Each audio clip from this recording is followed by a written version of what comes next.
Durante 365 días en Información Ahora, produjimos más de 300 materiales audiovisuales.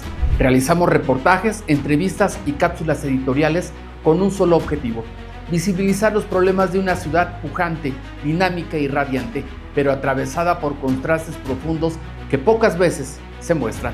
A lo largo de 2025 documentamos el deporte abandonado, la migración que duele, las adicciones que avanzan, un sistema de salud rebasado, ríos que agonizan, una movilidad que mata, la pobreza que se normaliza, las inundaciones que se repiten y los trenes que avanzan entre promesas e incertidumbres.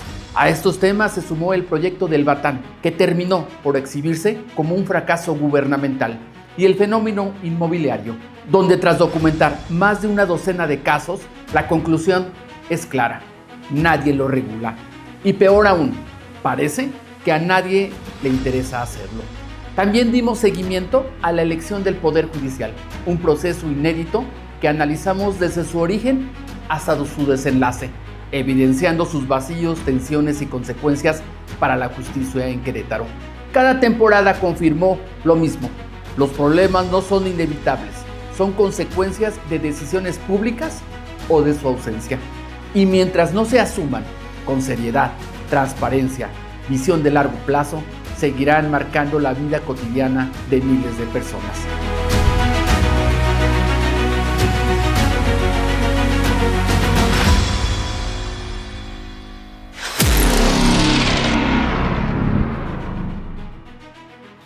Adicciones, la realidad que no queremos ver. En Querétaro, el consumo de metanfetamina ha aumentado de manera significativa en los últimos años. En tanto, sustancias como el alcohol, el tabaco y la marihuana se mantienen como los más consumidos. Además, la edad de inicio es cada vez más temprana. En el Centro de Integración Juvenil han detectado casos de niños de 8 años, que se ha facilitado el consumo por el bajo costo y fácil acceso a estas sustancias. Ante este panorama, el consumo de drogas se reconoce como un problema de salud pública, que requiere una atención integral por parte del gobierno. Más allá de enfoques prohibicionistas, se requiere un especialista en adicciones al frente del SECA, el fortalecimiento de la atención a la salud mental, la regulación de los centros de rehabilitación, mayor oferta de espacios y actividades recreativas, así como ofertas educativas y laborales que sean de calidad. Bueno, cuando una persona acude a tratamiento porque tiene un problema de consumo de cualquier sustancia, llámese el alcohol, tabaco o cualquier droga ilegal, no solamente viene con un problema de consumo. Esto quiere decir que puede tener ansiedad, depresión, estrés, problemas de alimentación. Entonces, hacemos un trabajo a la medida. Eso quiere decir que no es un tratamiento generalizado. De una conferencia de los 12 pasos en un grupo AA y tiene un tinte religioso. Ya te conté, fui sacerdote, claro que entiendo los 12 pasos, sé que es un proceso espiritual, pero desgraciadamente hay lugares como los anexos que usan el programa 12 pasos, lo usan de una manera muy descabellada. Eso es lo que yo critico, cómo han prostituido, cómo han hecho de los 12 pasos un negocio. Yo, al tener contacto con el alcohol, cambio totalmente. Haga de su cuenta usted que me transformo en otro ser y cometo actos que no van con ¿cómo le puedo decir? Que no son bien vistos, ¿sí?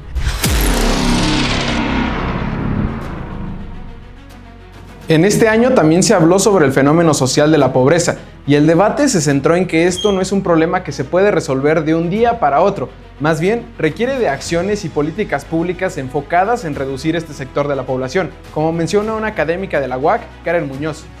Pero aquí es donde cuestiono, ¿realmente hay políticas sociales, económicas y culturales que reduzcan la pobreza y la dejen de estigmatizar?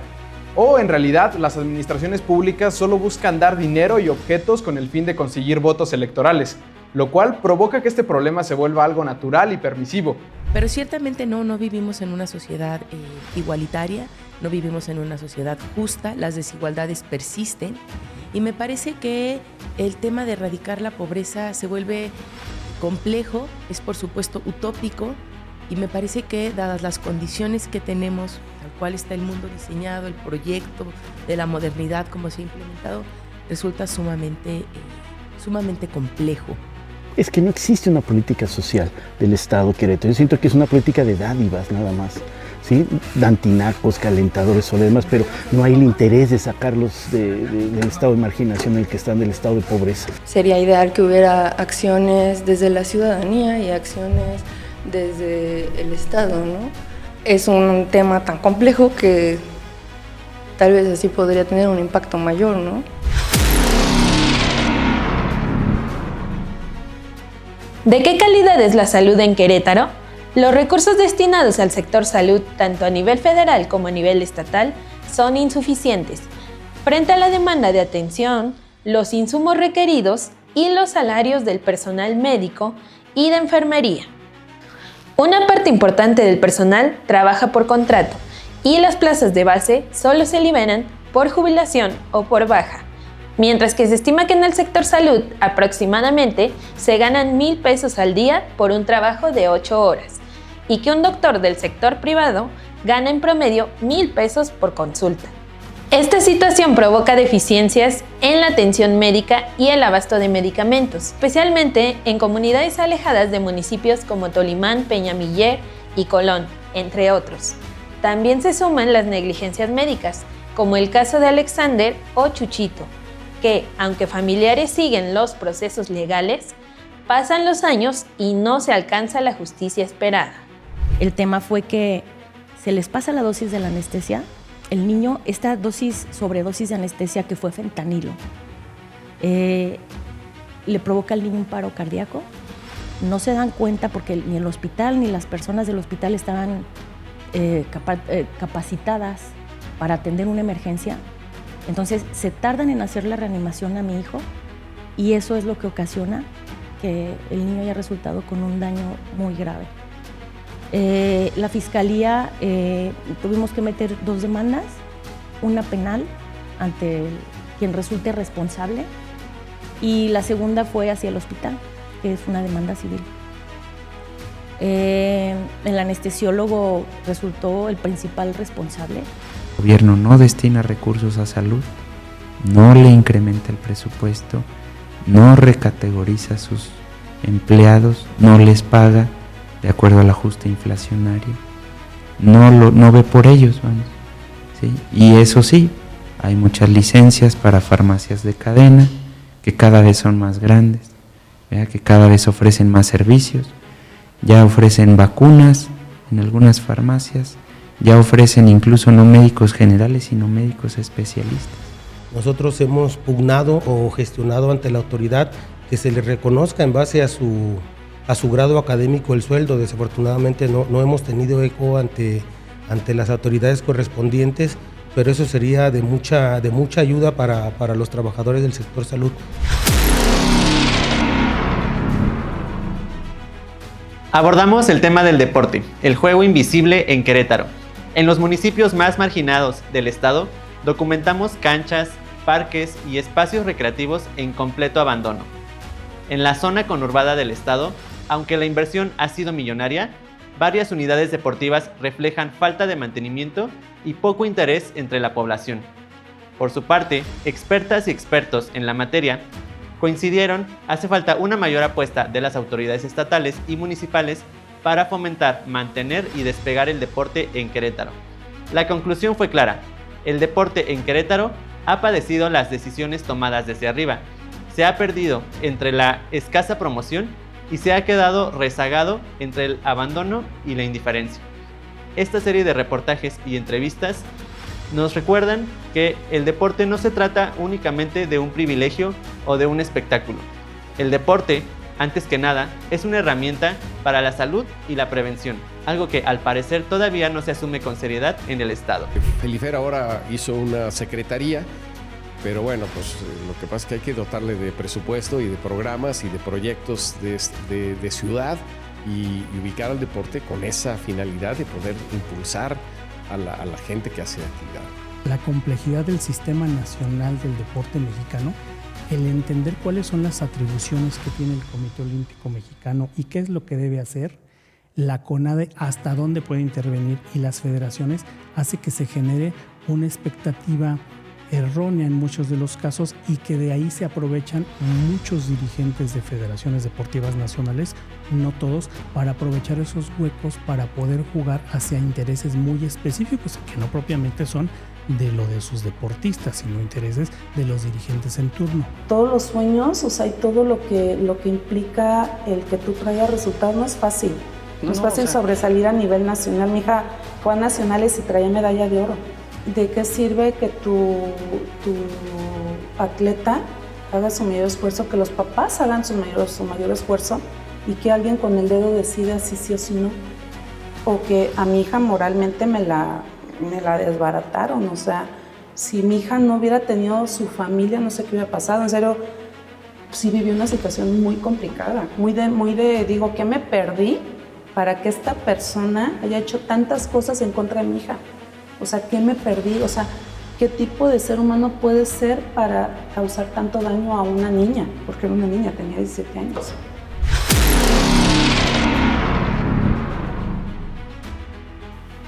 Y llegamos al tema del primer semestre, el Batán, un fracaso de la narrativa gubernamental.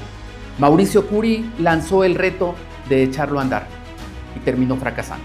Tenemos varias normas en seguridad, que la primera, la 127, dice no se permite el uso de aguas residuales y tratarlo para potabilizar.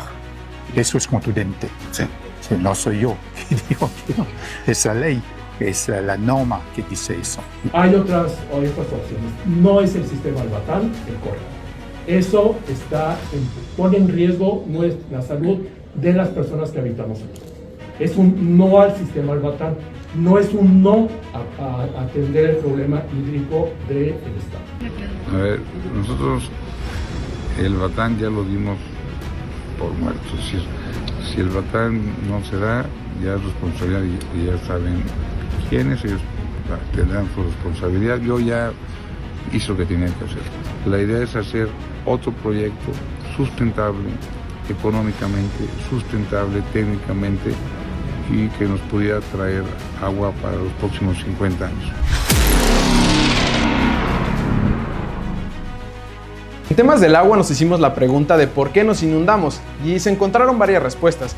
Desarrollos habitacionales ubicados muy cerca de cauces y pasos naturales de agua, malas planeaciones urbanas que concentran el agua en zonas y drenajes obsoletos y antiguos que ocasionalmente se tapan, como en la delegación Felipe Carrillo Puerto.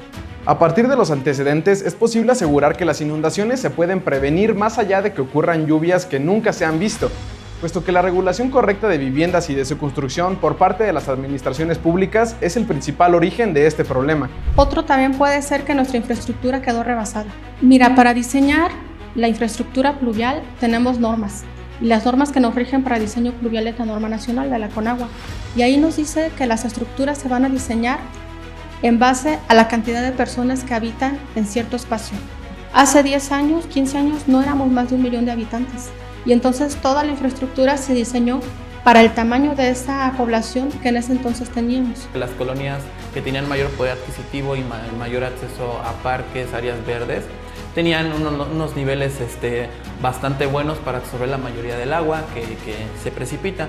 Eso obviamente es una ventaja para ellos lo saben, ellos saben que tener espacios verdes significa menos inundaciones. Pero también nos habla algo de un poquito de la desigualdad social en el acceso a las áreas verdes y al final esas personas más vulnerables no solo están vulnerables económicamente, sino hidrometeorológicamente. El año que llueve nos inundamos 3-4 veces al mes.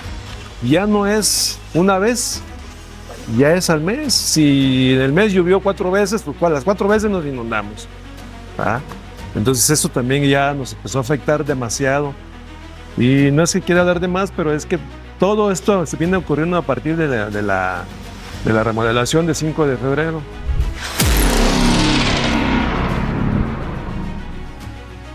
Y llegamos a un tema verdaderamente terrible. ¿Quién regula el mercado inmobiliario? Contamos más de 12 historias con un denominador común: impunidad, corrupción y que a nadie le interesa. Vea usted. El puenteo financiero es que yo tengo 20 millones, empiezo a vender, pues ya tengo 30, ya termino una fase, necesito otro puenteo y así se va el constructor, así se va el desarrollador. Y razones sociales cambiando para que no se les pueda notificar a la hora de las denuncias. No se escapan. Ellos no tienen poder para ejecutar, obligar a los desarrolladores a que cumplan. Entonces, yo me pregunto, si ellos otorgan una licencia de urbanización que conlleva diferentes obligaciones por parte de los desarrolladores, entonces, ¿en manos de quién está el que ellos cumplan? El punto fue que se construyó donde no se debió de haber construido. O sea, están construyendo y queriéndose enriquecer sobre la seguridad de la gente. Y eso es algo que ellos no están midiendo. Sí, ahora al comprar una casa tienes que ver muchísimas cosas más, no nada más si está bonita, si te gusta, si el material.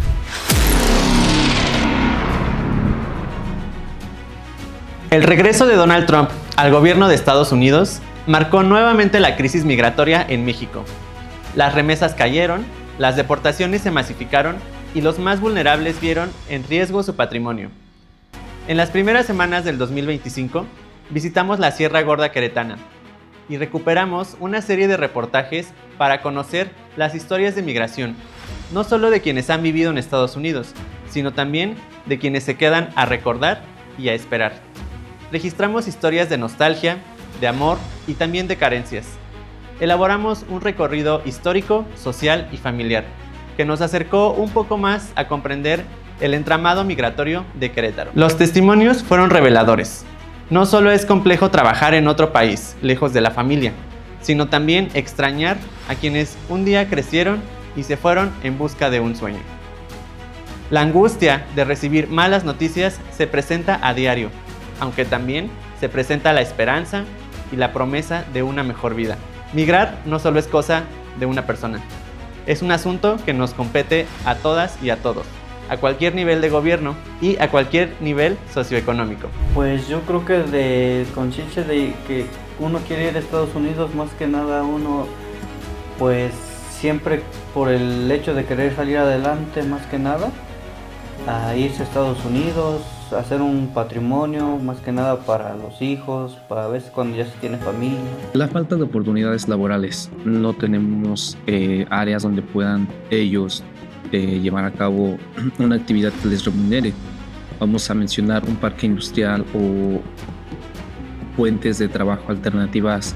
No los tiene nuestro municipio, es obligatorio el salir a trabajar a otros lugares. Total fueron de 5,200 vehículos que vienen del estado de Querétaro, del estado de San Luis Potosí, de Guanajuato, de muchos estados se acercaron a esta caravana para hacer este recorrido del orden y la legalidad.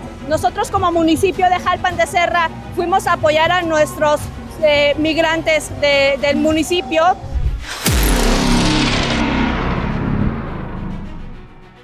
Ríos que agonizan. Bajo Tierra Museo del Agua realizó un trabajo sobresaliente con su informe de deterioro silencioso, en el que entre agosto y octubre de 2024 se evaluó la salud de los ríos de la cuenca del Valle de Querétaro. Información Ahora visitó los lugares para recabar archivo audiovisual y mostrar el deterioro ambiental de los cuerpos de agua. De los 19 cauces estudiados por Bajo Tierra Museo del Agua, pertenecientes a los ríos El Pueblito, Querétaro y El Arenal, solo 2 se encuentran en estado óptimo, mientras que los demás presentan condiciones subóptimas, marginales o pobres, debido a la contaminación por grasas, aceites, materia fecal, agroquímicos y desechos de viviendas, rancherías o industrias. Lo que se requiere es que las autoridades estatales reconozcan la crisis hídrica para promover acciones y políticas públicas de rescate, conservación y cuidado del agua en colaboración con la ciudadanía y otras instituciones. ¿Qué está pasando? Rancherías, viviendas e industrias vierten grasas, aceites, materia fecal, pesticidas, agroquímicos, metales pesados y otros contaminantes. La contaminación provoca la desaparición de la biodiversidad y reduce funciones ecológicas, por lo que expone a la población a enfermedades infecciosas, gastrointestinales, de la piel y respiratorias. O sea, una cosa es lo que nos digan y otra cosa es que cuando vas y te paras en los drenes y te paras en los lugares, pues te vas a dar cuenta de que sí están las descargas. En el Arenal también hay, ¿eh? Toda la parte de la zona que viene de Santa Rosa Jaudí, tenemos ahí un problema de que, si bien es cierto hay muchas comunidades que no tienen drenaje, pues los arroyos de los mismos lugares te están llevando ciertas descargas, o toda esta parte que se está descargando, vamos a llamarlo, en algún tipo de fosa séptica. Lo que pasó aquí es que desafortunadamente el río se ha contaminado no hemos contaminado únicamente el agua, sino que pues mucha gente lanza sus objetos al río, ¿no? A veces en las corrientes vienen salas, esta ocasión hasta un refrigerador, salas, basura y troncos y ramas, se tapó el cauce del río y eso originó que el agua saltara y tumbara la parte. Desafortunadamente, por lo que he oído ahí los vecinos, comentan que la parte poniente, o sea, la parte del frente de lo dañado, lo dañó gente de aquí mismo.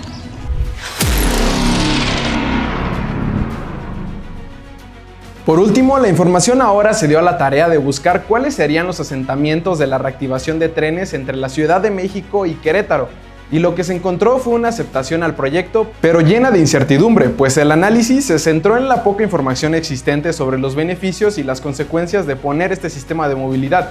Esto, tal como lo asegura el académico de la UAC. En ese sentido, es importante que la obra presente una transparencia necesaria que posibilite a las personas conocer los impactos que vendrán dentro de unos años, cuando el proyecto esté terminado, y los que ya están apareciendo gracias a las construcciones. El proyecto está aceptado y parece ser que será en beneficio de todos. Sin embargo, aún quedan muchas dudas. La falta de información genera precisamente eso, incertidumbre.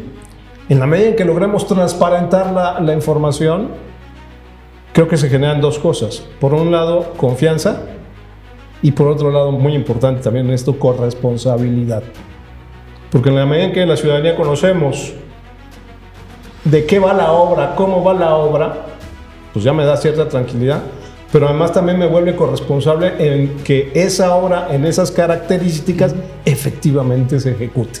Estudios internacionales reportan que el costo de las propiedades cerca de las estaciones puede subir 10, 15, 20%. Entonces, pues se vuelven valiosos porque están próximos a un flujo de personas muy grande, ¿no? Las estimaciones platican que van a ser más, bueno, depende de la estación, pero en toda la línea van a ser 30,000 personas, ¿no? Entonces sí se puede poner como complicada esta parte. Ya de por sí el crecimiento poblacional que tiene la ciudad, sumaríamos todavía el incremento que estaremos observando con el tren, mayor migración, de 50,000 habitantes cada año, 60,000, 70,000, depende de qué tamaño sea el efecto, y es algo que se va a observar a lo largo de 10 años por lo menos. El ferrocarril pues fue un sistema que tuvo un auge a principios del siglo XX y un crecimiento casi nulo, ¿no? Durante ya más de 100 años. Transporte de pasajeros pues igual ha quedado en el olvido. Se le ha apostado mucho a la infraestructura del automóvil, ¿no? Se han construido muchas autopistas de cuota, mucho mantenimiento en carreteras, pero tenemos consecuencias, ¿no? Desafortunadamente muchos accidentes, muchas muertes. Entonces el tren pues, podría dar un impacto muy positivo en la cuestión de las vidas, disminuyendo los accidentes, también disminuyendo las emisiones contaminantes.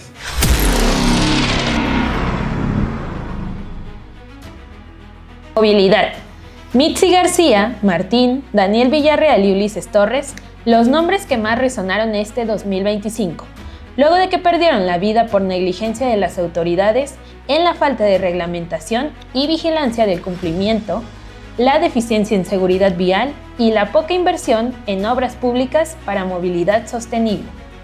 Esto fue necesario para que se tomaran medidas en el tema, pero también las exigencias y seguimiento de colectivos de movilidad han sido claves para empujar a las autoridades. Aunque en la legislatura de Querétaro no ha habido avance, pese a que desde enero de este año los colectivos de movilidad trabajaron con el diputado Arturo Maximiliano una iniciativa que estuviera completa para la Ley de Movilidad y Seguridad Vial Estatal, Este año, nuevamente el diputado Enrique Correa, quien preside la Comisión de Movilidad y Tránsito Vial en la legislatura local, continuó con retrocesos, aunque en la legislatura de Querétaro no ha habido avance, pese a que desde enero de este año los colectivos de movilidad activa trabajaron con el diputado Arturo Maximiliano una iniciativa que estuviera completa para la Ley de Movilidad y Seguridad Vial Estatal. Este año nuevamente el diputado Enrique Correa, quien preside la Comisión de Movilidad y Tránsito Vial en la legislatura local, continuó con retrocesos para poder mandar al Pleno la ley y que sea implementada. En el municipio de Querétaro hubo una mega manifestación por la seguridad vial, una rodada de masa crítica para visibilizar la violencia vial y una audiencia pública con el presidente municipal Felipe Macías y algunos de sus secretarios. Luego de esto, en Calzada de los Arcos, se han implementado distintas medidas para disminuir los riesgos en la zona. Se han colocado en distintos puntos de la capital los letreros de que la vuelta continua no está permitida, salvo que el semáforo esté en verde. Y el presidente municipal se comprometió de manera pública a defender los distintos rezagos, entre otras cosas. Pero sí hemos de atender a las legislaciones que a partir de 2020 dicen que la movilidad es un derecho y la manera inmediata de movernos, y así está en la Constitución, es caminando. Entonces, desde ese sentido, en Querétaro la movilidad es muy mala. Las banquetas, cuando existen, son muy malas y lo vemos. O cuando vemos los bacheos, la vialidad queda perfecta, pero la banqueta está completamente ignorada. Y si uno camina por el centro, hace un par de semanas emitimos un pronunciamiento, salimos a la calle a medir las banquetas y en el centro en promedio 1 metro, exageradamente. Sí creo que estamos en términos medios, de que estamos en un proceso de evolución. Esto lo hemos visto cambiado también, por supuesto, en las recientes décadas. Esto ha venido mejorando, superándose, etcétera. Entonces, bueno, nuestra idea es que las cosas van a mejorar. Nuestra apuesta es que sí están cambiando las cosas. Quizás no al ritmo que quisiéramos, quizás no de la manera que debería de ser. La remoción de Enrique Correa al frente de la presidencia de la Comisión de Movilidad de la legislatura del Estado. Alguien que está polarizando para poder llegar a acuerdos, pues desde el punto de vista de los colectivos, tendría que tener la responsabilidad de aceptar las omisiones que está haciendo y darle la cancha a personas que sí puedan aportar y sobre todo generar mejores condiciones de vida para los queretanos.